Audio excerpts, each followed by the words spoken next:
Hello, welcome to Geotech This is Rana here from Toronto, Canada. And as usual, we will try to connect the dots, what is happening around us, and few things very unexpected. And one of them is, of course, the war in the Middle East. So joining me from Chicago, Khurram Zuberi, as usual. Thank you, Khurram, for joining. Let's get into this thing. I think this was something that was about like that had to happen, right? In the previous conversations, I think a few weeks back, we talked about the Middle East and we touched based on this thing, where we also touched upon the idea that if Israel would venture into attacking Iran. And just for the reminder for our viewers, we you know, we were like a difference of opinion where I was thinking my from my side, it was very obvious this is the right time for Israel to attack Iran, and unfortunately, I'm not proud of this thing. Unfortunately, this is exactly what has happened. Um, so today we will dive deeper into this conversation, like why now? What is the strategic importance of this surprise attack by Israel at this particular time? It's a very complex situation to be very upfront to set the expectation. All we are trying to do is, based on some reports and some insights, we're trying to connect the dots and painting a picture. With that, Holmesbury, let's start with this fundamental question: escalation by Israel. Why now? Like, what is so important right now that Israel chose this time for this escalation? Bismillah ar-Rahman ar-Rahim. I think, this question always comes up. Why now? I think we were discussing when India and Pakistan was happening, we were discussing the similar sort of situation. But I think it's to do with the BB. It's him is in trouble. And for him to keep everything volatile, like shaky, this goes in his favor. And that's what it is, pretty much. Iran has been on the table, like not just now, like for past 25 years. It's been on the table. This is not something like which is has come up. So the question is why now? I think a similar sort of situation that the Israel actually thought that or felt confident that it would have the military capacity in order to actually really seize the apparatus of Iranian apparatus and not get hit too much, and expecting that it's not going to go for too long, and they could actually neutralize pretty much everything on Iranian side. Although it started with the neutralization of nuclear on the Iranian side, but soon it became like within 24 hours it became the objective change, and the objective was to change the actual objective to regime change. And this regime change was, I think, people started to actually calculate that it was a change afterwards. And initially, what was put together was the nuclear takeout option. But I think, in my opinion, if you look at the name of the operation, which is Rising Line, you have to actually look at it in depth. This particular element, which is that before we had this emblem on the Iranian flag always had these three colors, even during the Shah time. But what was different was that when the revolution came in under Khomeini, the emblem was changed from Iran, from this line to which is three swords, which makes the name of Allah in Arabic. So if that was the case, that they always had this in mind, that it's a regime change, and ultimately we're going to be bringing in Rosa Chapalvi into the picture, and there's going to be a return of Shah to the Iran, then that could have been one way to actually look at it. Why now? I think the crown prince is ready to actually take over, so that's probably the timing of it. So, you said crown prince. Like, sorry, I mean, would you like to elaborate a little bit? Like, on that point. Uh, Crown Prince, like, sorry, I didn't get that. Okay, So. so Raza Shah Pahlavi's son is Mhm. in who is so Mohammad Raza Shah Pahlavi's son is Raza Pahlavi, who resides in Maryland in US, not just now, but it's been for ages, since they I mean he's gone into self-exile, but he didn't get the asylum in US. Ultimately he ended up in Egypt, and that's where he died and everything, but his obviously son is here, and he's been very active on the Twitter, and constantly been saying and that he's the rightful, descendant of the throne of Iran, and his daughter is being married to a person who's Jew. So that's also, and he's from Isfahan, by the way. So that's where there's a huge Jewish population is basically over there. So that's the nexus that somehow the regime change is going to happen, and then obviously somebody needs to be installed there, and that's more like would be the Shah's time to bring it back to the Iran. So that's what, yeah. I But see. I got it now. Yeah, that is. There are many aspects of this escalation. I think, as you mentioned, a few of them.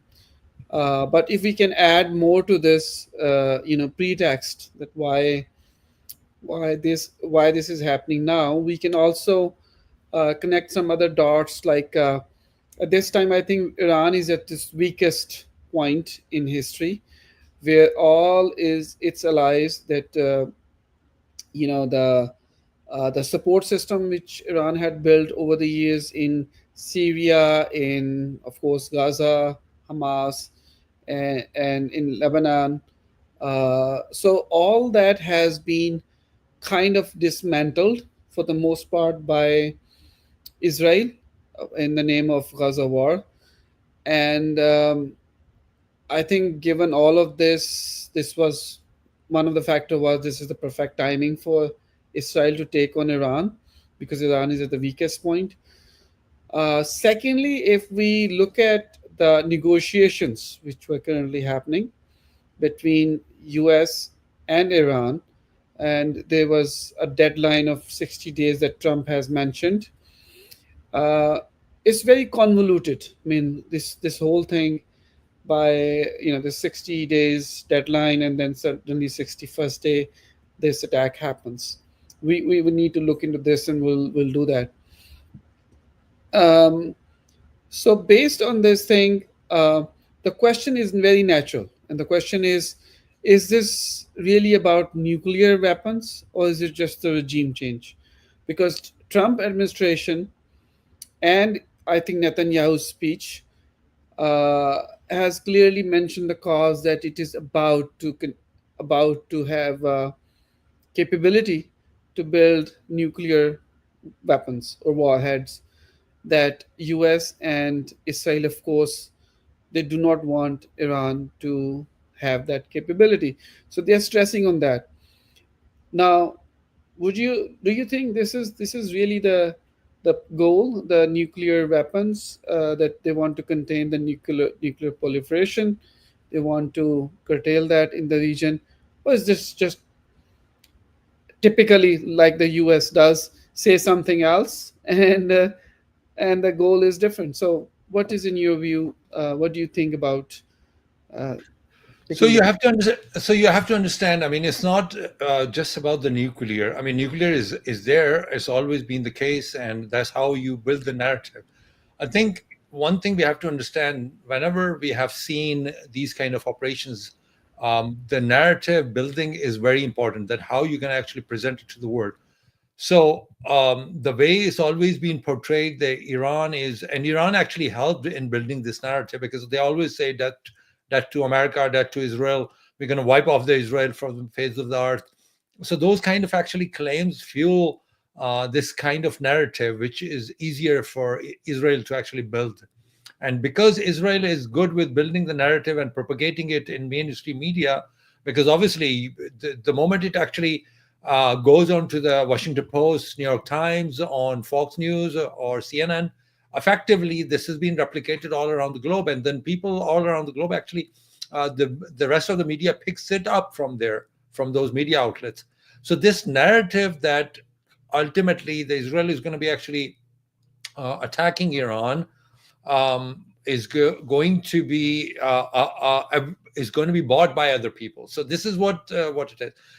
Another thing in terms of the weakest part in Iranian after the Iranian Revolution is spot on. Yeah, this is exactly what the case is, because Israel thought that okay, Iran is the weakest. They have actually, and I have a very strong suspicion that what Ukraine did in Russia recently, in terms of the drone attack and everything. I see a clear pattern that this is exactly what happened in Iran also. So this intelligence, pre-intelligence design element has kicked in. They were planning long before the very right after the operation, like after, very next day, it gets published in the Jerusalem Times. So you have to look at the picture. This is exactly what happened. What Zelensky did. Zelensky did come out and tweeted about this. That this is how the operation was conducted, and he shared all these details publicly. And this is exactly what happened on the Israeli side. That when they actually did this drone attack, where all these people were like the top brass, the first layer was actually taken out. The same thing happened. That it was made public, and they said, okay, if you don't believe us, here's the footage. So footage was even shown. So I clearly see a parallel.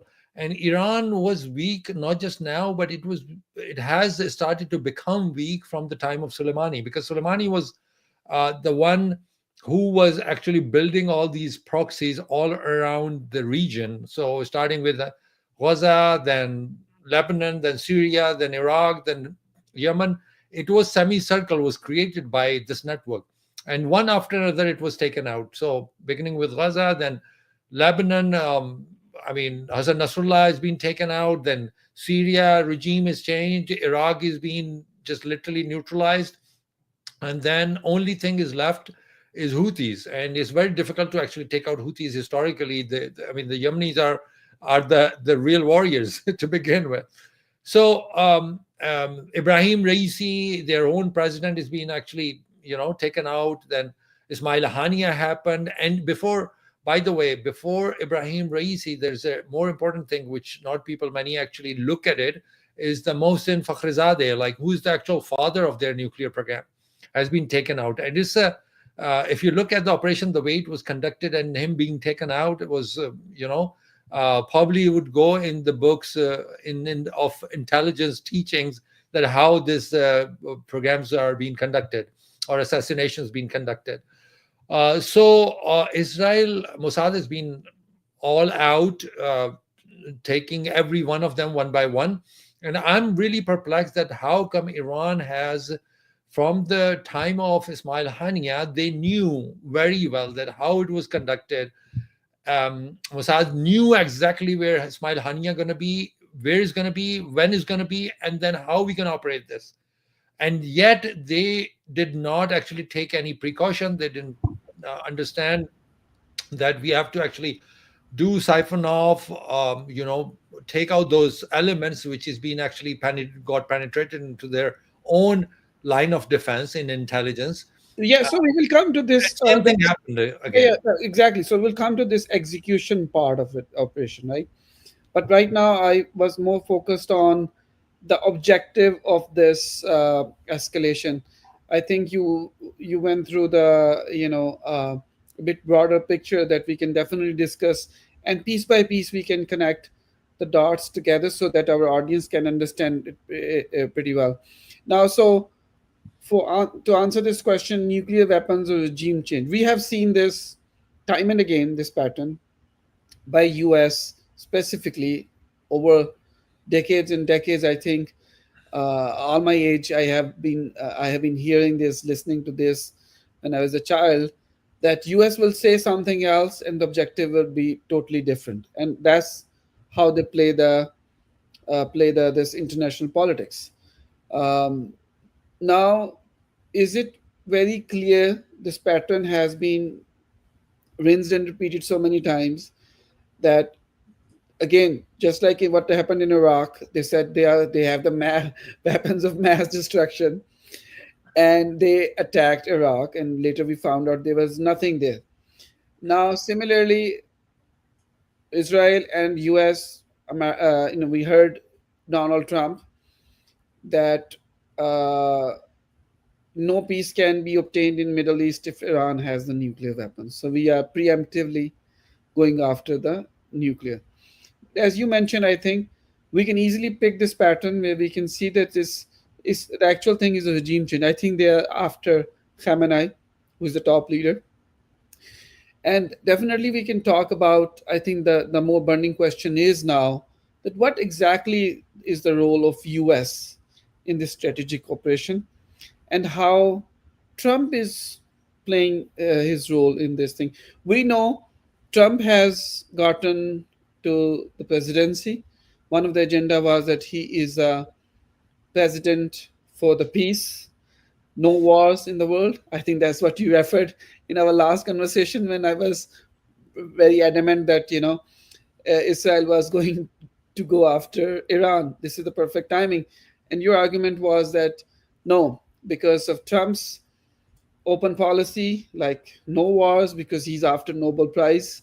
You want of peace. Of course, this is not going to happen. If this happens, I think everybody is going to lose the faith in Nobel Prizes.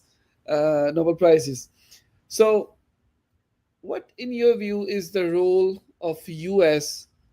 in conducting this strategic operation, and also Trump playing zigzag? We have seen that the negotiations were happening. Now, the world can view this at a very it portrays a very bad image for the US currently. Not that US will care about it, but US has a history of caring about its image in the world. So maybe I think that's one of the shift which is happening, where Trump's administration, Marco Rubio, when on Friday mentioned that he it's a unilateral action. We have no clue what is happening. And then Trump, being Trump, later in the day says, "Oh, brilliant! This is an excellent thing. I knew this all along." And yeah, he was privy to that. So it looks like a game of good cop and bad cop, where Netanyahu being the bad cop and Trump is acting like a good cop, carrot and stick. So, what is your take on this thing? So let me first of all show you like what I was talking about. So if you look at it, like this is uh, what the what it looks like in terms of the actual, um, Raza Pahlavi. So that was a tweet for a while ago. So he's talking about like I actually met the PM. That was back in April 23. So they met Netanyahu. And if you look at the message, Yasmin and I were pleased to actually meet with the Israeli PM and the Sarah Netanyahu. We expressed appreciation for the Israel continued support for the Iranian people, democratic aspirations, and emphasized that as the children of Cyrus the Great. So the way they actually portray it, if you look at the whole scenario, I mean, they see Iran as the descendant of Cyrus, and then Iranian aspire to a government that honors his legacy of the tolerance of different faiths and protection of the human rights. The day will soon come to the Iranian nation, and Israel enjoy normal relations and the mutually enriching, beneficial culture of scientific. So this is what we have to understand, that this is what's actually happening here. Now, you can look at it from the perspective that whether it's going to actually work out or not, that's an entirely different scenario. But you have to understand this is has to be worked out in a longer term, that exactly what's going to be working out. So if it's going to be working out in a way that uh, that who's going to be actually controlling it, it's not just simply a matter of like what we saw in Afghanistan, for instance, that US has able to actually um, install the government, which ran for a while, but then ultimately it wasn't strong enough to actually go through this whole phase, and they were not able to actually consolidate on it. So the 20 years and like whatever, how many billions has been wasted, and now we are back to, after 20 years, we were back to Taliban again. So is this kind of a scenario that this factor is really important. So if you look at it, that's her, basically his daughter. So Iman Pahalvi, and she married to Brad Sherman. So this is the ultimate replacement, what I was talking about. Just to understand that, okay, this is what it is. So she got married recently. She's, by the way, older than him. I think about 7 8 years older than him. So this is the ultimately end game. Another element we're probably going to be actually discussing at the, maybe like No, moving but so, forward.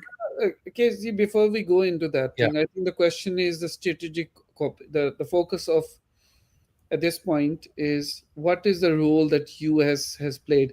Is US playing the copybook that what I think now I have a fair, a common sense belief that it was US or Israel behind the attack which happened in Russia, because it's a copybook, the same thing that happened in Iran. And for our audience, just to elaborate what exactly happened, that Israel had a base inside Tehran where they had those drones that were waiting for that moment, for the day, Friday the 13th, when their top leader was most likely they were sleeping, or maybe they were doing some late night operations or research, that these drones flew from their base, which they had smuggled into these drones, and then from there the drones flew and hit the targets where each of those people top brass was at that particular time. So this is exactly what happened in Russia, where the drones were smuggled and where the drones were flown away from the truck. The truck roof opened. So it's just like a copybook operation. So is it fair enough now to say that U.S. and Israel was behind that attack, and now they are behind this Operation Rising Line, where they did the copybook? So when you say US is behind it, US and Israel is behind it, you have to understand what does it mean. So US is not one entity. I think my apprehension is that, the White House obviously would have to keep itself distant from this whole thing going mumbo jumbo. Whereas the Pentagon probably has to follow what Trump says, but at the same time, they have to have like some sort of backup plan in place. So whenever it's needed, let's say Trump actually plans that US is going to be jumping into this, then the Pentagon has to be ready for it. So they would have the provisions already in place. Now, if you talk about the Langley is going to have entirely different gameplay here. They have not just have to be ready, but they have to be in operation all the time. So this is not something which needs a nod from executive that, okay, you go and conduct this. So I think the intelligence community on the US side is obviously involved. They have to be involved, and every other country actually gets involved in that. But as far as the White House is concerned, I think obviously Trump knew about it. Thereby, within 24 hours, he goes and tweets about it and gives the exact timeline that I was saying to them. I was telling them, take the deal. But and the Thursday night was the last hour. I was kept telling them, and then I even told them that the deadline is now passed, but they wouldn't take the deal. So he gone on, and now you pay the price. So I would urge Iran to come to the table. He's actually tweeting within 24 hours of the attack. Iran was So already on the table. Like Iran was already, the negotiations were supposed so to I happen mean, within. they no. The point is that Israel would go and take any opportunity in order to create this understanding that they are not. I mean, they did not attack on Thursday. They could have done the same thing. I mean, what was stopping them to actually attack 24 hours before? Because the deadline was on the Thursday night. So that shows that there was a there was a very deep coordination I between mean, I US. don't know whether there was a coordination on American side or not, but as you would see, like, okay, if somebody is, you have like some employee and you don't want to actually do something to smack your like whatever opponent, you would tell your employee to go and do it, and you will just wink at him, and he would just go and do it for you. And on your front, you're just gonna say, "I didn't do it." I mean, I'm not part of it. So, so is But that kind of a point is, scenario the now? point is, America has defended. America, it doesn't matter whether they were part of it or not. America would have to come in defense, and Britain also did the same thing. So anything coming towards Israel, they would defend Israel. It doesn't matter whether they would be yeah, part of the offensive or not. absolutely. I think that they have made it very clear, no matter what. If Israel burns some other, country, what Israel has done in Gaza is very obvious. Right, Nobody has raised a finger. No human right activists in the West has pointed any finger to meaningfully. We saw that a group of people went to Gaza, but they were detained and sent back. We have seen that drama, right, but in nothing in meaningful terms. Now, I think moving from this, I think I was more focused on the strategic operational level assistance. As we know, that right now, when the war is happening, U.S. Personnel, they are actively helping Israel to shoot down these missiles which are going there. So U.S. is strategically hand in hand part of the operation. So Marco Rubio coming out and saying, "Oh, we are not part of this. It's a unilateral operation," was really a joke. Like that you putting your, like, either people are deaf or they are so dumb that they would believe this. Oh, I mean, one day Netanyahu woke up and he got crazy and he attacked Iran, and we have no clue about it. Don't involve us. So that was a very foolish and childish by the foreign minister. Now, moving on from this point on, how deeply this coordination is, I think the time will tell. We'll hear these stories after a few years when they will tell that they designed this whole thing plot where they fooled Russia, where they fooled Iran, where they fooled everybody else in the world. Now, before we move on to the next dot here, I think one more important thing which we need to touch when we talk about U.S. role and the strategic operation, in the strategic operation and also in this right. war, is that uh, how, like, the negotiation part which was happening between U.S. and Iran. There were a lot of other countries that were involved in part of this conversation.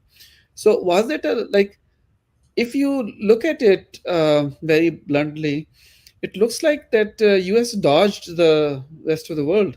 Like, it was a blatant, like, lie that they're serious in negotiation. And that, I mean, forget about the 60 days. When something is being negotiated, being negotiated at the current time, you need to let that negotiation reach somewhere before you take any further action. This is the basic principle. If you buy a house here, if you if you do anything, one negotiation is happening, nobody else is allowed to interfere.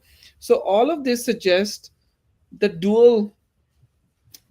duality of uh, you know US role or Trump's role in this thing, where Iran would perceive that it has been deceived, because they were part of the conversation. They were relaxed. They were, I think, somebody mentioned, they were caught their pants down because they were relaxed and they were not expecting this thing to happen because they were negotiating with the US about the nuclear deal.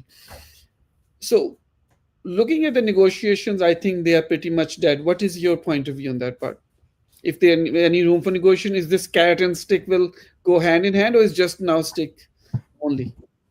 I think that on the table, it would determine how strong Iran would become is in retaliation. So if it was the within 24 hours, it would have been different scenario when Iran didn't actually come back and one of the rockets were actually landed, confirmed. And rest of the we have reports coming in that two more rockets has been actually gone through and one was stopped. So if there are similar sort of damages being created, what was done yesterday by Iran, then obviously is going to be a situation when Trump would step in and would say, okay, here you go, both of the parties. Same it did with India and Pakistan. So so Trump would say, oh, I stopped both of them, and then ultimately what's going to be the cost. So that's one scenario, and then ultimately both parties would say, okay, fine. Israel will say, okay, we have achieved their objective, which they haven't. I mean, the thing is, like, the nuclear part is going to be really now on Iran's table. Now Iran can actually come back that now more than any other time we need the nuclear program, because anytime Israel can actually come, or anybody willy-nilly can come and start bombing us unless we have a nuclear. So there's already sentiment on the streets that Iran has to actually build one. But these kind of bombardments do not actually take out um, the nuclear program, because it's so deep down, and also it's not about the matter of how much uh, the percentage is being achieved. It's the matter of, like, have they, whatever they have done, has it been contained and it's not been destroyed? And I mean, these kind of scenarios you have, like, on multiple location. Obviously there is intelligence going to be on the Israeli side. CIA would know it, many other countries would know it, but at the same time, this is not something that you go and take it out. You never know where, the moment you actually put the bomb, how, what kind of contamination is going to actually make it happen, and it would just come out. And the moment contamination happens, it's like you are talking about the whole city is gone, uninhabitable and all that. So if this is the scenario where America is looking into the actual strategic role, best would be for America that now within a couple of days, both parties actually say, okay, fine, now we have to calm down and cease fire, and then ultimately some sort of understanding between the two. And But Iran now looks far, far away from this understanding or any sort of clause where it would sign something which would restrict them from further enrichment of uranium. Because in the negotiations, what were the clauses? Were they are at 60% right now, and then ultimately U.S. was allowing them to go to up to, I think, was about 5% or something.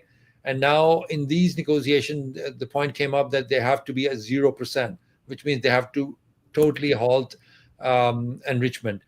And this is not something which can be switched on and off, because the moment you actually go halting the enrichment process, it would take 6 to 8 months to a year to actually start that process again. The people who know or understand the centrifuges, they would know that this is not something like switch on and off. The moment you actually go halt this is halt for a long period of time, and this is what the ultimate goal is. Now, if that doesn't happen, then obviously US is going to be in a very difficult situation, where they have to choose what exactly been going to be the outcome of it. Now, for the very first time in US recent history, that the public sentiment is changing and not fully behind Israel. So there is a word out that Israel would ultimately be actually creating some sort of like a false flag operation is going to be happening in US, because they need some support from the US in order to make sure that they actually go out together to bomb Iran. But it's going to be quite detrimental for the US. US has already have lost the position of the only superpower of the world. There is hegemon kind of like emerging between Russia and China, and because of that, they are creating a joint influence over the Asia and Africa and Latin America. So these are the factors which actually puts America in a difficult situation. Um, America has a choice to leave Israel alone, but would it? And that's, I think, is going to be a very difficult choice, because the whole Congress, the senators, and everything, they have taken a lot of money from APAC to kind of fight this case on their behalf. And sentiment on the street is, even the MAGA people. I mean, if you look at it, they are saying hell with Israel. I mean, this was the actual word on the street. They're saying why we have to send so much money. And I'm talking about the real conservatives, are actually have started to question this point. So, I mean, this is a very volatile situation. There would be at this point many outcomes of these scenarios. So we cannot just say, okay, this would be the scenario or second one or third one or fourth one. Yeah, But what yeah, all we're trying to do is basically paint the picture what possibly can happen. right, And one of the scenarios I think you already went through. Now, so it's, I think, very it's complex, but at the same time it's very simple as well. Few factors are very simple. We see that Israel's objective is to get somehow US involved in this war. And correct. as you mentioned, the people are saying on the street that watch out, there's something, some event could happen like 9/11 or something like that, that would turn the tables and get US involved. And B-52 bombers, they are the only ones which are capable.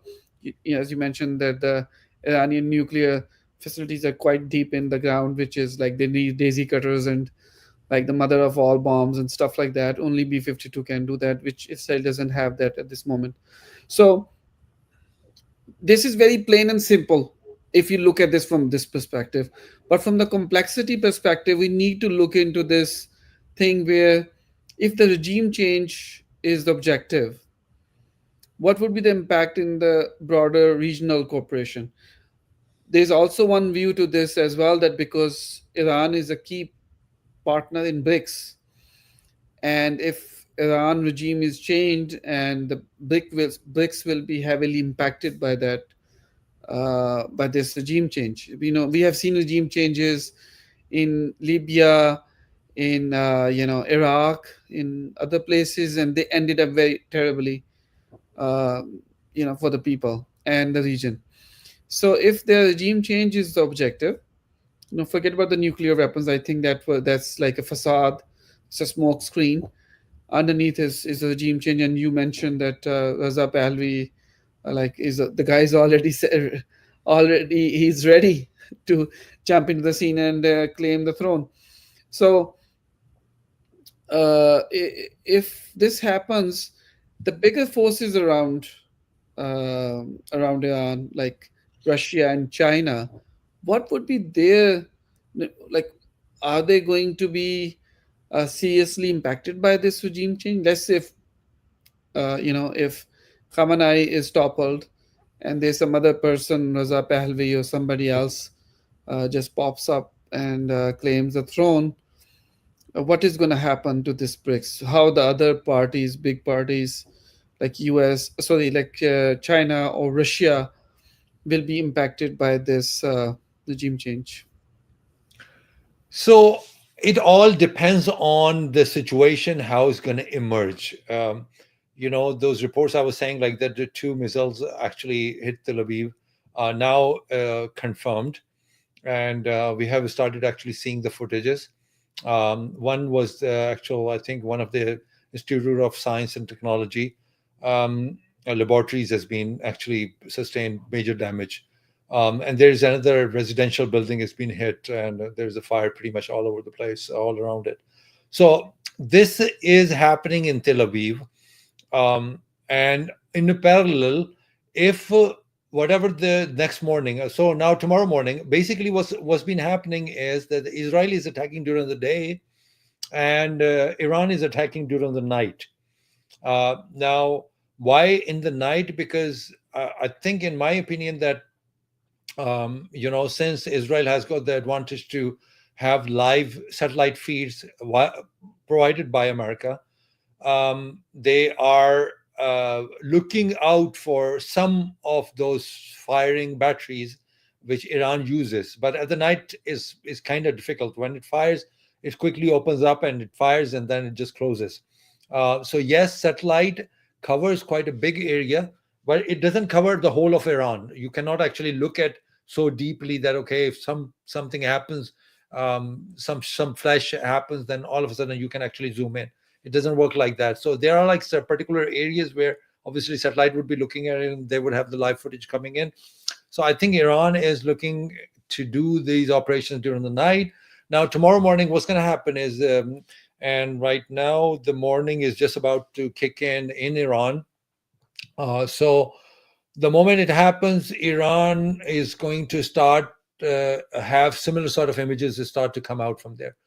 Now, how long this day and night business goes on, it entirely depends how Israeli people on the street would take it, and how the sentiment on the Iranian streets are going to tell towards against the government or for the government. And that's where the answer lies. So regime change cannot actually happen. Doesn't matter whoever is actually waiting in the government or outside, and they would land. Some people have to embrace them, like it happened in the Islamic Revolution time. Like for instance, Khomeini came in, there was millions and millions of people were like on the streets. So it's similar sort of situation. If somehow if this would happen, people have to embrace it. Same thing on the Israeli side. How long the Israeli citizens would be able to take Netanyahu as their prime minister, or they will revolt against him, and that has happened in the past. That what the hell is it? Because they are not used to it. They are literally not used to any kind of these footages we have started to witness, where like all these fires are going in, residential buildings are kind of demolished, or all these government offices are being demolished, like this institutes, and the Ministry of Defense is being kind of bombed and all that. So Israel geology is very small. I mean, its geography is very small. So if you look at it, like very small bomb can actually create a lot of damage, because it's not spread out like it's spread out in Iran, because Iran is like a huge, maybe like 15, 20 times of the actual size of Israel. So that's where the answer lies, that whether regime change is going to happen because of the sentiment in Iran, and the war is going to turn into some sort of negotiation table when Netanyahu says, okay, now, or somebody like from Israeli second tier would say, now is the time that we should start talking rather than actually start sending bombs. So that's where the answer lies. I see. So I think the part which I think we skipped was Russia and China. Like how Russia and China see this regime. Let's say regime change happens. Some ABC a party comes into picture. Would Russia and China be okay with it? Would they allow this to happen? Would they just be spectators? Would they be participating into it? We already heard their very clear statements in favor of Iran, and of course, criticizing Israel for this unprovoked, uncalled for attack on Iran. Iran was just not doing anything. It was on the table negotiating the nuclear deal. So, what would be their role in this scenario, in this current scenario right now, maybe a week after, or settling this war? Like, do we have any perception of that at this time? Again, it all depends on how the situation is going to be on the streets. I mean, this is one conflict which is I think is a lot more dependent on actually what's happening on the street, how the people are taking, people of Iran, and how the people of Israel is going to actually take. That's when the real the involvement from different countries is going to be coming in. Look, up till the point when Iran actually didn't fire back, nobody actually came to help or support them. The only statements were from Saudi, because Saudi doesn't want conflict here in this region. The moment it happens, the whole their development, their businesses, their like oil flow, everything stops. So it's like very crazy for those economies who are actually thriving on the business side. So UAE is going to have a bigger, major problem, because they rely on the tourism. They rely on all these people coming into the country. That's where their economy is, Dubai. So that's where the other countries would start to look at it uh, from this perspective, that how they can support it. So the moment you start seeing this kind of a strength coming out of Iran, then obviously China and Russia would say, okay, fine, they have what it takes, and it's not going to go other way around. Look, everybody follows the winner. Everybody supports the winner. Nobody wants to be actually with the loser, and that's where the real. I doubted that whether Russia and China would ever physically get involved. That's, I don't think, in an equation other than World War III kind of a scenario where the nuclear passes through. Other than that, I do not see them. The only thing I see happening is either through Pakistan or through a third party, some sort of support can be given to Iran. There is already word out. I don't think this is, very authentic, but a lot of people are talking about that Pakistan has actually supported Iran by jamming some of the equipment, Israeli equipment. That's why Israel could not actually execute certain elements the next day. So that could have been the case, but there's no confirmed reports about that. So the board regional cooperation is either through Pakistan, when Pakistan actually sees that it's becoming like a major problem, and ultimately this would create this hegemon for Israel, because ultimately you are talking about extending Israel to Iran. The moment regime change happens and Reza Pahlavi comes in into the picture, you have a country more friendlier than the US to Israel. I mean, I'm not kidding. I mean, seriously, Iran would become the most favorite nation for Israel at that point. So, I mean, we are talking about like a very 180-degree shift in two countries if that happens. Got it. So, Mhm. yeah. So you mentioned Pakistan. I think there's a lot of speculation. And if we look at the broader picture, I think we try to touch on the broader regional cooperation side of things. But if we look at the expansion side of things, and I'm talking about, we have seen that uh, Israel has this intention, or what we can see in Netanyahu's body language, and the desire to become the lion, the rising lion, the lion of the region, where nobody had was, they were just hiding in a tiny spot in the Middle East, and nobody cared about them. Now we see that suddenly Gaza, they have destroyed Gaza. Suddenly the Lebanon is scared of Israel. Syria has been changed, being friendlier to Israel. They are now going after Iran. And then, if they keep expanding, I think Arab countries would just lay down on the floor, right? They already like that. We can discuss that specifically, separately. But if we continue this expansion, of course, if Israel thinks Iran's nuclear weapons, having in the possibility of Iran having nuclear weapons is not uh, good for Israel. What about Pakistan? Pakistan is, of course, a nuclear nation, well-established nuclear nation. So, could we face this kind of, when we say we mean Pakistan, could Pakistan face a similar scenario where we have seen that with the conflict with India, there are some confirmed reports that the drones technology was of from Israel. They were Israeli made, and this also, there are some reports that those Israeli drones were being operated by Israeli technicians, or like personnel, or whatever you want to call them, uh, housed on those bases in India. These are the reports, because Indians were not capable enough to, or they did not have the proper training to do those, to control those drones or fly those drones or whatever. So based on this, saying that Israel is actively involved in retaliation, in aggression towards Pakistan. If, let's say, God forbid, is Iran is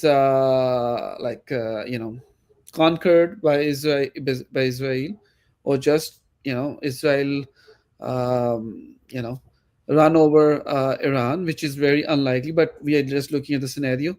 Is Pakistan next? Naturally, Pakistan is the next in line. So how we see that part of things. And does does this inculcate, or does this trigger any kind of cooperation in from Pakistani side with Iran? So this is not like any secret that Israel has actually tried many a times to take out Pakistani nuclear program. Two for sure, two times for sure, but there are like other instances through India. So one time, unless it was communicated by Saudis to Pakistani intelligence that the planes are on their way, Pakistan probably would have an attack on Kahuta. And at that time, it didn't distribute at different locations. That was the main location where the enrichment was going on at that point. And then later on, Pakistan actually, given the threat, distributed in different locations and everything. So this is no secret that Israel obviously has a bigger, major problem with Pakistani nuclear program. Um, would it come after this? I think what Pakistan has actually shown to in recent war with India in 4 day war to the world, I think it's not easier for Israel anymore to actually uh, do anything or perpetrate anything which is going to ultimately effectively take care of it. And now Pakistani nuclear program has gone to the level where it just really impossible to actually take it out safely. So for any um, effect to happen, it has to be done internally, like they were compromised in Iran. So if you look at it, how in the first day, I mean, the agents were on the actual streets of Iran. Like, how is it even possible? And they penetrated to a level where they actually taken out the first tier. I mean, literally, when you are talking about the whole tier of army, this is usually happens in an internal coup. If there is an internal coup ever been planned in different countries, the regime change, usually what happens is that you have like a rather than lieutenant generals, you have like a major generals or brigadiers who are actually collude together in order to take over and then take out certain generals on the top. So it was this kind of a scenario.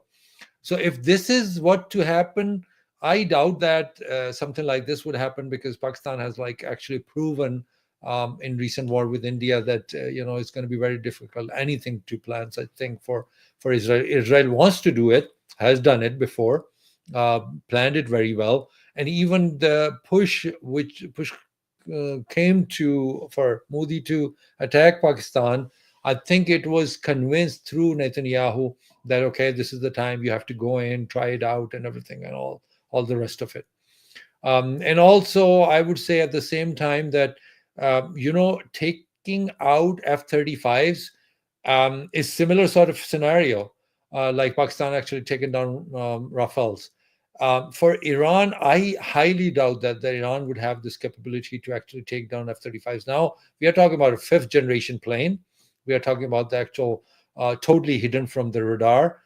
So it has that capability. It is the most uh, technological advanced weapon or flying weapon in human history, and yet two of them brought down. There's a report Are from the these confirmed news, KZ? Like, I do not consider that as a confirmed news at this point, but everybody's talking about it. But if that happens, then effectively, this radar jamming thing must have come from Pakistan. There's no other way that Iran would have been. Iran's own defense system has been kind of jammed for the whole 24 hours, that they were not able to do anything. Their plane didn't fly, their missiles didn't fly. So it was so, to the so point. just to conclude this fact, this aspect of things, so Pakistan is next on line. That's what we are, I think, concluding here. That if this goes as a victory for Israel, Pakistan would be naturally next in line because Pakistan has a capability. But as you mentioned, that Pakistan's advanced nuclear system might be very risky to take down or get played with, or done any damage to. You have But to understand, Pakistani missiles actually go all the way to Tel Aviv. Okay, they are a couple of them are supersonic anyway. So within a couple of hours, it's going to be start hitting Tel Aviv. Can Tel Aviv take this into account, or can take this risk that okay, this is what's going to be happening. So you have like another two nations coming together to actually bomb Tel Aviv. Ultimately, you have to also, okay, understand. no, Yeah, no, no, listen. So here, but we are talking about a scenario where yeah. Iran has been compromised. Iran has been like run over by Israel, like they did to Gaza or like other parts of the region, which is very unlikely. I'm not saying that this is a likely scenario. I'm saying in Israel's mind, in the mind of Netanyahu, like if they are strategically thinking about this thing, that is it possible once they have, you said that more friendlier uh, government in Iran than US, hand in hand with Israel. So then they don't have to. It becomes very easy for Israel to intervene in Pakistan because Iran shares the border, quite big one, and then the interference can be very brutal. And also, we are looking at a very specific. I think this is very eye-opening. This is a very different world of different war gaming, different strategic operations, where actually the actual attacks are not happening from outside but within inside. We talked about this compromise in Iran. This very well can be replicated anywhere in the world, and Pakistan is no exception. It could possibly the case that God forbid something similar happens in Pakistan, where these bases of nuclear, because we need to understand this thing that the invention of this drone technology has changed quite a bit the whole gaming. You unmute, Casey. You have to understand again, you have to go back to the sentiment on the streets. This is now becoming like a new phenomenon because of the social media, because of so much information flow. Now the real weapon is the actual sentiment on the streets, and we're going to be discussing all this point also.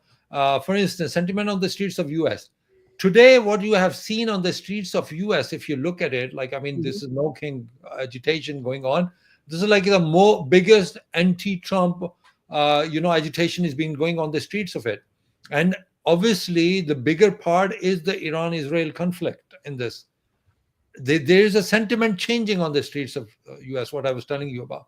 So the same thing, I mean, this possibility you're considering that Pakistan is next, yeah, anybody can think about it. Like any power in the world can think about it. But in reality, I think one of the key nations, Muslim nations in the world, more than the Iranians, I'm telling you this, more than the Iranian.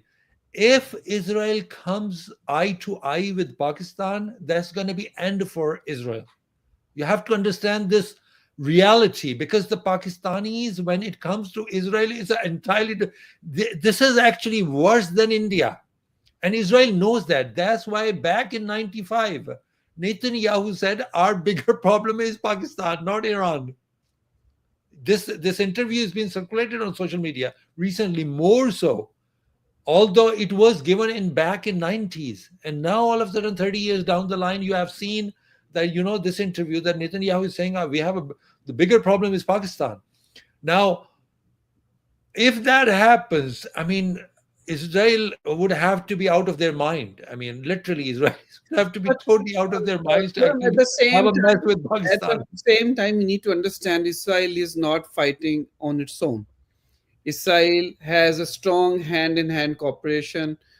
All the arsenal, everything, Iron Dome, the sling, David Sling, Arrow 3, Arrow 4, even all those missiles, I think, which are going to from Iran to Israel, they are being shot by the bases in some of them in Iraq, where they are being intercepted by the U.S. Fighter jets and also the other mechanism of shooting them down.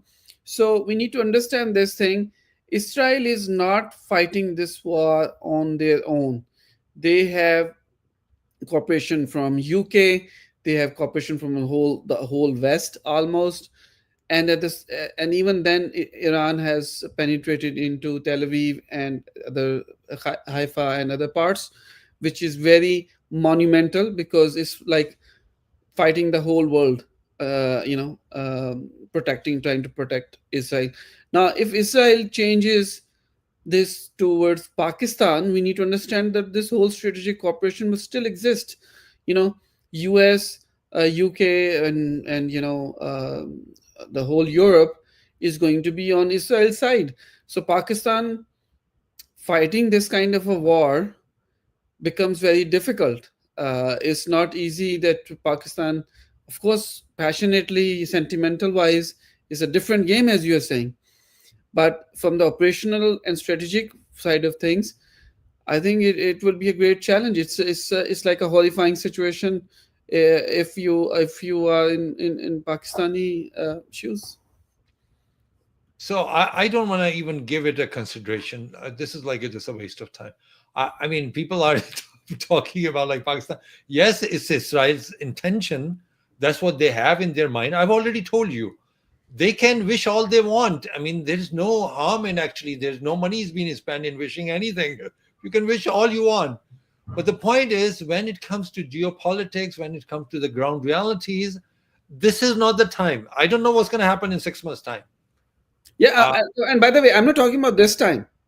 Okay, whatever time, I mean, as long as the status quo actually persists and Pakistan has those capabilities, what it's shown in Pakistan India war recently, they, I mean, somebody has to be out of their mind to actually, come and mess with Pakistan okay. at this point. So let's move to the end game of this war. Then, if this is the case, we talked about why this war was started. We looked at, what is the objective of the war. We looked at the US role. We looked at the negotiation part of things. We looked at the compromise that has been happening in Iran, which is very, very sad and very concerning for the people, that how easy it is for anybody to kill their leader. Like, I mean, they don't care about the leader, or leaders are like sleeping on the street or like in apartment buildings. I think they need to give a better housing for the leadership to begin with, because anybody can hit an apartment, with a small rocket launcher or whatnot.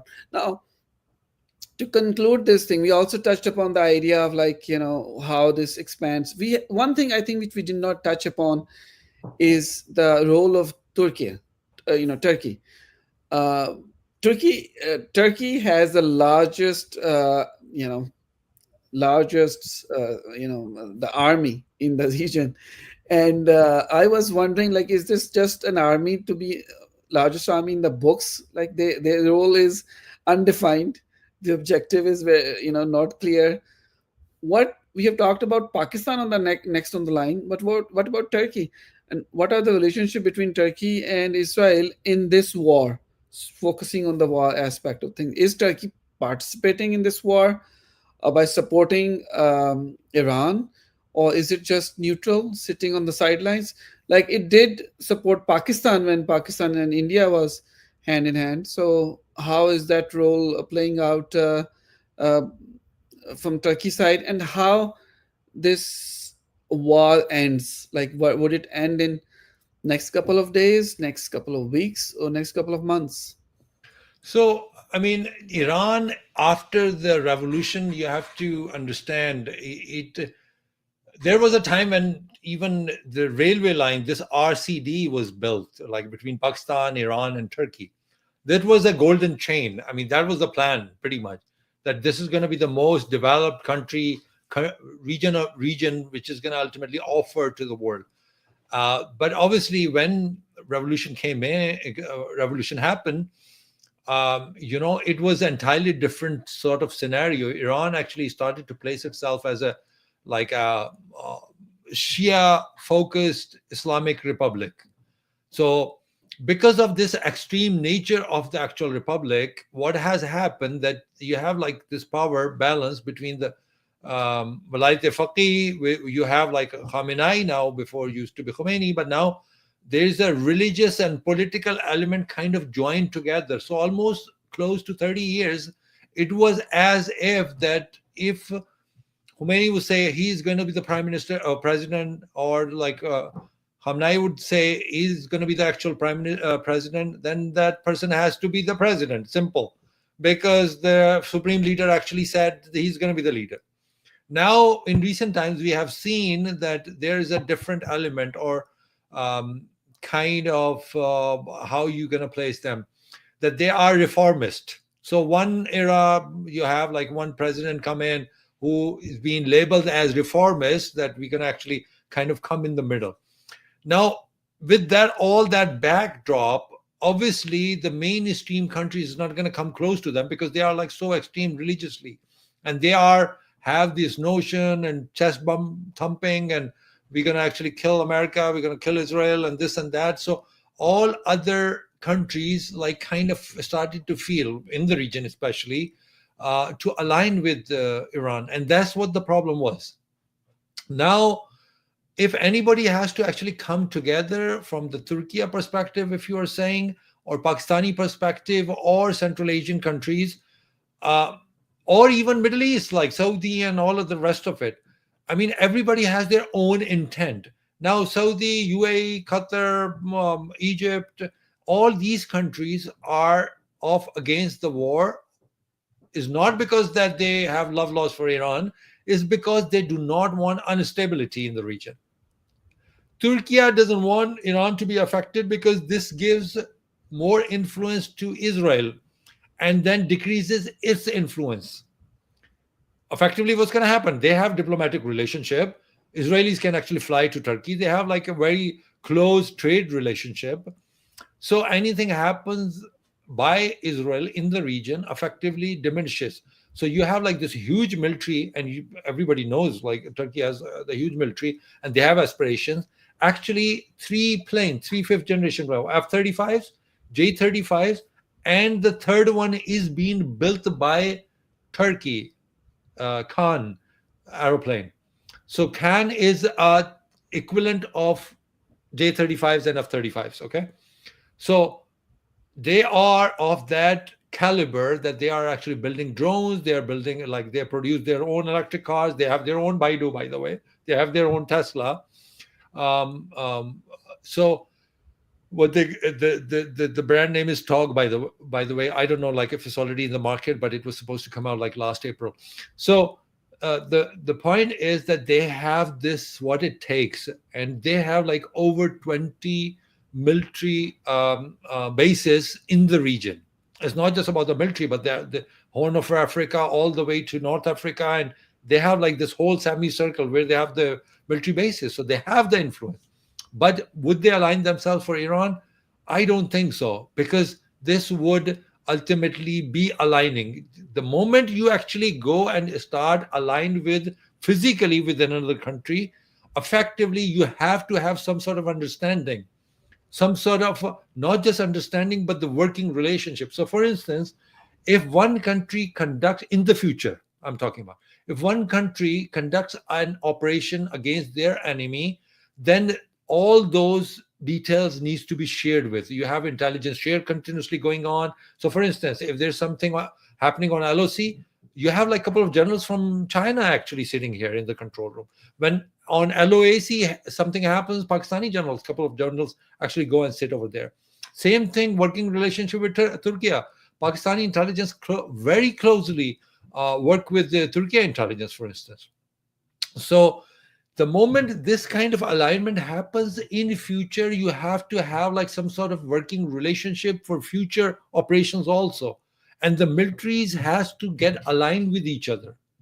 So unless you have aligned it, so for instance, Pakistan has military exercises done with Turkey very closely, with China, with Russia, in order to make sure that since this alignment has happened, now every single time when Pakistan has gonna any conflict or China is gonna have any conflict, they're gonna be working together. Is it the case if um, uh, uh, Turkey and Iran is going to be doing in the future? I highly doubt that. So Got it. Turkey, so this Middle East, and then the third element is what you said. is on the Pakistani side, that whether Pakistan and Indonesia and Malaysia is going to come together. Again, my understanding is Pakistan is only obliged to do this or support it in any physical sense is primarily because of the neighboring element, because Pakistan sees that it's going to get affected if this happens. And the end game of this war is one is that next 48 hours is going to be the crucial one. Everybody is going to actually listen to Trump, and they're going to come to the table and they're going to say, हाँ शाबाश बच्चे अच्छे बच्चे बन के बैठ जाओ सारे साइन करो चलो ठीक है डन मैंने करवाया. So every 13 times he said about India and Pakistan, he's going to say it like 20 times that I have done Israel and Iran. Look, they were actually fighting and killing each other, and now it's all अच्छे बच्चे बन के बैठ गए. So that's So basically, Trump gets the final say. Like like his personality, his character is like that. He wants to claim for all the good things happening in the world. no, but you have to understand, it's the most difficult people to negotiate it with in the world I'm talking about is the Iranians, Yeah. and they have proved it. They've been negotiating for past 30 years. Like the deal with imagine, like US have actually had to deal with Iran, and they signed the contract and everything, and Iran was fine with it. And the second ones are the Chinese. So that's why China didn't come to the tariff table up till the point then when Trump made a call to President Xi. They didn't. President Xi didn't call him. So that's what the scenario is. So it's not going to be easier for Trump to actually come to. So that's one scenario. Second one is that it goes on for a week. Let's say it goes on for like a week to 10 days. And if it happens for a week to 10 days, then effectively what it means that you're going to have like a lot of killing on both sides.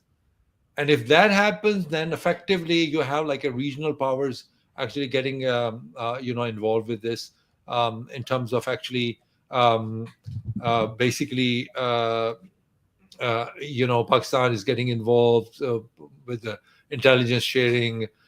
Maybe China is going to say, okay, take this and do this, whatever. So is that kind of a scenario we have to emerge? So this is the second thing. Is there any possibility that this war goes on more than a week or 10 days? There is a possibility. Yes, there is a possibility. It's similar sort of scenario where we have seen Iran and Iraq war, that just like No, there is but a pause. for that part, Casey, there was a difference because both the countries were sharing the border. So let's say if Iran runs out of the missiles, like he's firing 200 missiles every day, it's not It's sustainable. not firing 200 missiles every day to begin with. They have like 3,000 ballistic missiles. I Mhm. mean, you do the math. Every day, if they're firing five, and one of it is gets penetrated, four of them stopped. One gets That's through. not the ratio, Casey. I think they fired like more than 100, and I think one or two went through. So it's the ratio is very low.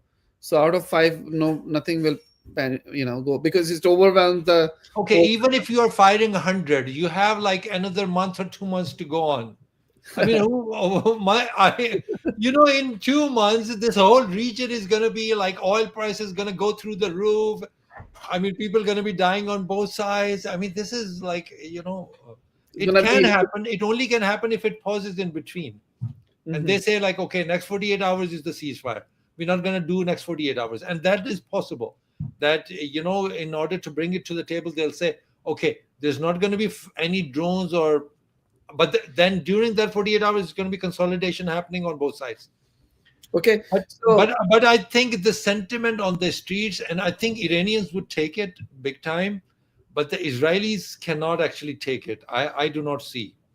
but um, I see it a different way, Casey. I think, uh, in my view, the war end game looks like this. Um, if Israel takes down somehow Khamenei, the supreme leader, I think that would be the pivotal point. This war ends one-sided, and that's not off the table. I think Israelis have clearly mentioned this thing that assassination of Khamenei is also on the table.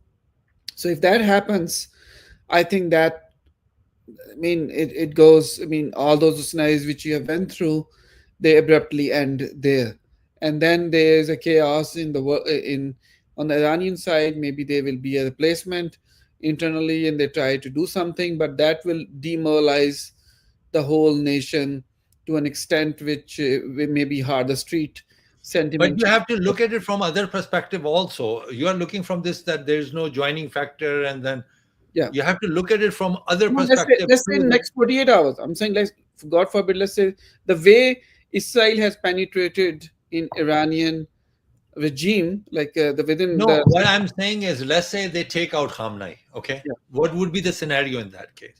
Mhm. You are looking that one joining factor that the supreme leader is gone, and then it's going to go in the benefit of Israel that there's going to be chaos and everything. I'm looking from other perspective that would give new fuel to the Iran's preparation and Iran's comeback and all that, because that would ultimately there's going to be a supreme leader, another supreme leader going to come in an emergency, like what happened in Hassan Nasrullah's case, and then from that point in time, you are joining all those forces who were actually on the fence sitter, um, and they were joining behind that. Okay, now we have to actually turn back on Israel, so that could fire back big time in the street sentimental way. But That's it's what I'm talking about. but it's demoralizing at the same time.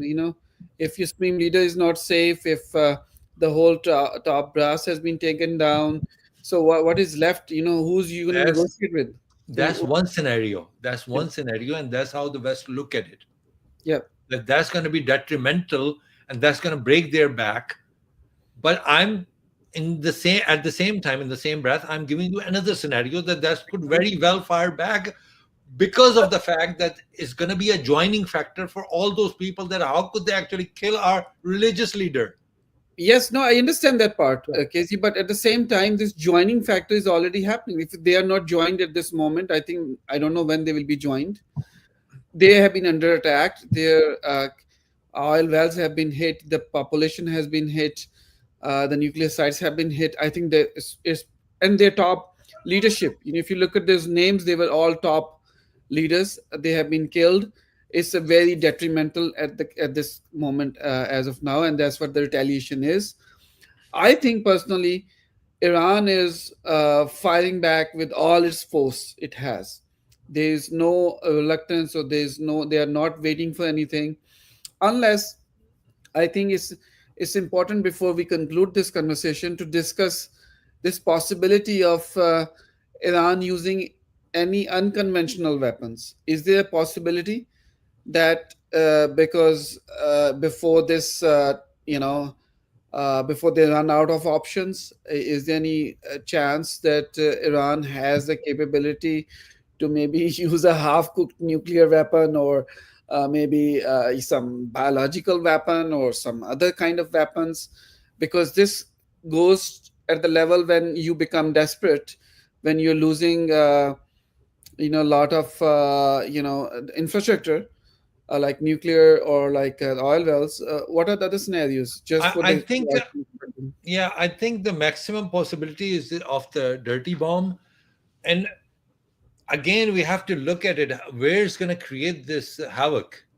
If it's going to be in Iran, before it reaches somewhere, it can get affected within the country itself. And if it does, Israel is going to say, look, see, that's what we were saying. It could have happened anywhere. But if it happens somewhere in Israel or any third country, that's going to be entirely different scenario. And if it happens, in an unconventional manner, that it could be like a briefcase or something, and just go into any third country, then it's going to be entirely different scenario. So I wouldn't be surprised anything tomorrow we'll see. There could be a black swan by Israel in America. I mean, people are talking about it. And if it To get happens, US involved. I think we talked about it to get the US involved. But right? I'm more right now I'm focused on Iran's response at this time. Is there any black swan from Iran's side for Israel? Is there any surprise waiting for them? Is I this think that I think that would only happen if the Khamenei is being kind of being attacked, direct hit. assassinated. We saw a similar scenario that where Putin was there was an attempt to assassinate Putin Correct. as well. So if I mean that was the case to just terminate the war, so this could happen in this scenario as well. Now we have gone through the majority of the war gaming part. We have talked about the non-conventional response from Iran. The reason why I'm focused on Iran because Iran is the underdog.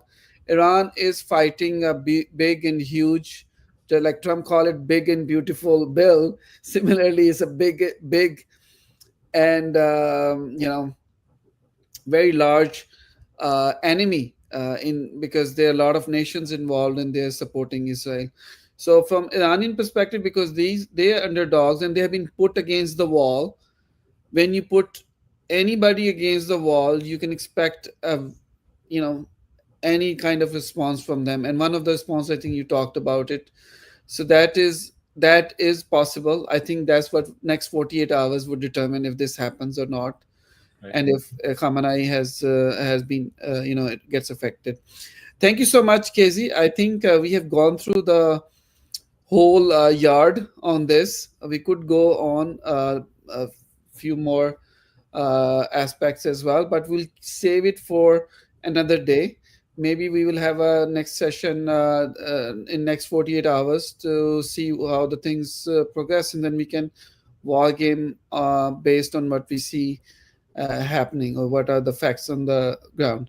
So, do you have any concluding remarks, Casey, before? I'm just tilting towards if Iran is able to actually get few missiles go through the shield, and that affects the sentiment on the streets is going to actually, I've already seen started changing. I mean, they are swearing left, right, and center. So they are freaking turning us into Gaza. So these are the tweets coming out. So Mhm. effectively, they are seeing the pattern that what they were doing in Gaza is happening in Tel Aviv. Yep. So this is they cannot take it. Like, I mean, literally, Israelis haven't lived through it in this kind of a scenario ever. I mean, the last time they actually felt this kind of a pain was back in 67 and 73.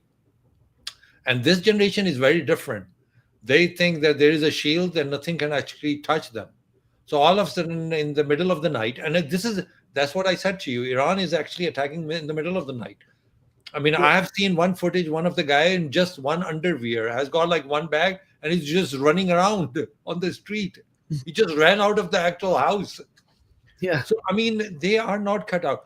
Actually, on Pakistani side, there was like this joke. Some guys were saying, "Oh, Iranians are dull um, because they are not making any memes at all." So, So I think so at least Pakistanis can support Iran make creating memes. no, what I'm saying, yeah, of course, we support, but the thing is, like, you have to look at it from the perspective that how you take the war on. Right. The way Pakistanis has taken it, for them, it was fun. Like, God knows. I mean, seriously. I mean, it's crazy. Here the missiles are coming in and drones are coming in. People are actually going to us. I told you, the Noor Khan base, it was attacked. People started going, got on the motorbike, get in the car, and then it started going there. Let's see what happened to And make look the at the video. Israelis, they are running from the missiles, trying to hide and Israelis are running in underwear. Like, I mean, for God's sake, this is the video I'm looking at it right now. He's got like some small packet in the shopping bag that he didn't even wait for put the pants on. he The way was he caught was at sleeping, he had his the pants underwear off. on. He just came out on the street and he's asking this guy where to go, where to go, and he's just like running around on the street. So So that's I funny. mean, they That's funny. cannot take the war easily. They for No, them, that's I think very crucial. I think this you are pinpointing very crucial aspect of the war, because war is not fought just we cannot just fight the war with the equipment and the missiles. It is the sentiment, is the how you take on the war, like how much passionate or afraid of, scared of war you are. And there is a total difference of how you take it on.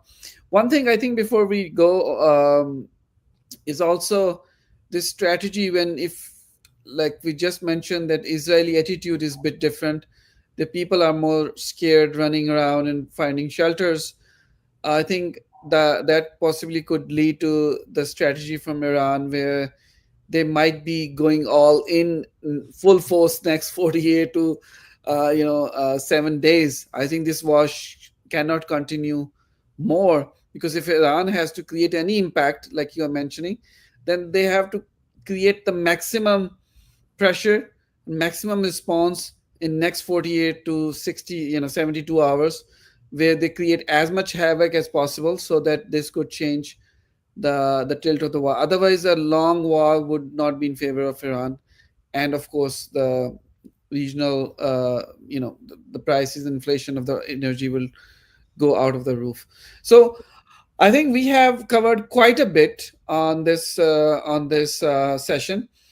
So now it's time to talk with our viewers. So thanks for watching. We had a very healthy contribution from our viewers, and we urge you to write comments, or let us know how you feel, and if you want to see any other format or any other perspective being discussed, we are open. You can send us the questions. We can discuss as well. Right now, I'm looking at this. I see a few comments there, but I don't see any questions here for now. But we encourage you to send us the questions, any topics, and we can take on those conversations, dive deeper, take your input, and make this as a collaborative effort where we are all trying to connect the dots, where we can see that the traditional media, conventional media portrays things very differently. But here we are independently trying to connect the dots for our viewers for better understanding. We don't have any agenda. We are just looking at the data, facts, and reports, and trying to create a picture out of it. With Right. that, Casey, thank you so much. I really appreciate your insights, and we'll be back again. Take care.